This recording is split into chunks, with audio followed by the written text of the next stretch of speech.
the concept of stewardship and the concept of ownership, or responsible ownership. There are things about the emergence of the focus on stewardship, which has happened in the last 5 or 6 years, that I think is very interesting. The idea of thinking of oneself as in a chain that has a history and a future.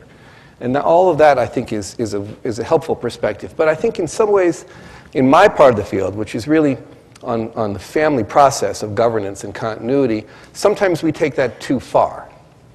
That the issue is that, because if you know the actual definition of the word steward, and I looked it up again, is it's one who manages property, finances, or affairs of someone else, for someone else. And I think sometimes we get caught up in the anxiety of a parental generation, which we have all seen and which we've talked about some. And it certainly is the question, as I think about what do families worry about, come to me with most often around the world, not just in North America certainly, first and second generation families about their children. It's what can I do to make sure that what we have accomplished, what we have gathered in terms of financial and other kinds of capital, is a positive for my children and not a negative. It's good for them, an opportunity, and not a demotivator, not robbing them of their experience of life, because they could never go through the same sequence that we went through as we learned and as we changed over time. How do I make this a positive and not a negative? And parents are anxious about this everywhere.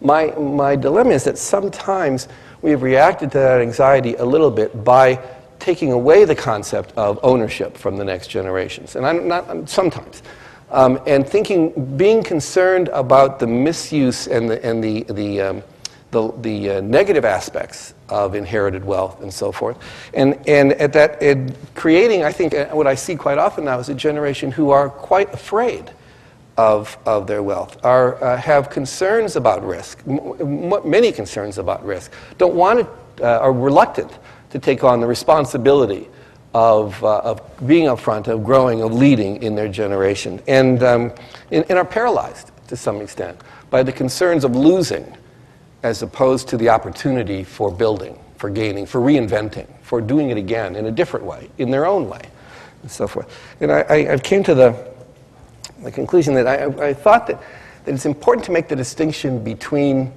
dreaming big and living large, and not to let the fear about the latter undermine our ability to create for our children our investment, our belief in, and our confidence in their ability to do the former, and supporting that. So how do you do that? I mean, it's partly, okay, now what?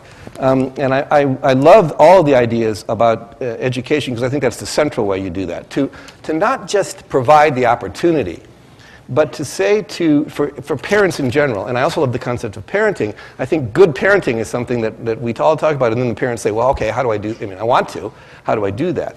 Part of it is to convey the message that wealth is an opportunity. It's a characteristic of who we are in the family, but it needs to be an opportunity, a platform for creating meaning. That's the task. And for parents to say, and if you want to do that, then you have to make an investment in yourself. And if you do that, we make an investment in you, in your discovery of who you are. And partly it's dreams, as Jay and Sarah talked about this morning.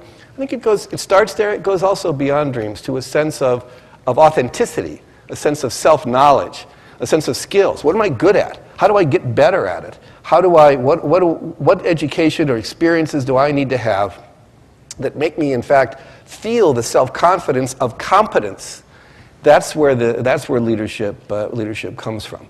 Now, the other piece of that, that part's easy. The piece that is more where I disagree with some of my colleagues, or they disagree with me, is I think inherently going with that is then there has to be responsibility and authority that goes with that. And that's the part of stewardship that I have the most trouble with. That, in fact, you cannot ask young adults to rise, to invest themselves in a self-development process unless the self-determining authority to govern their own affairs comes with it.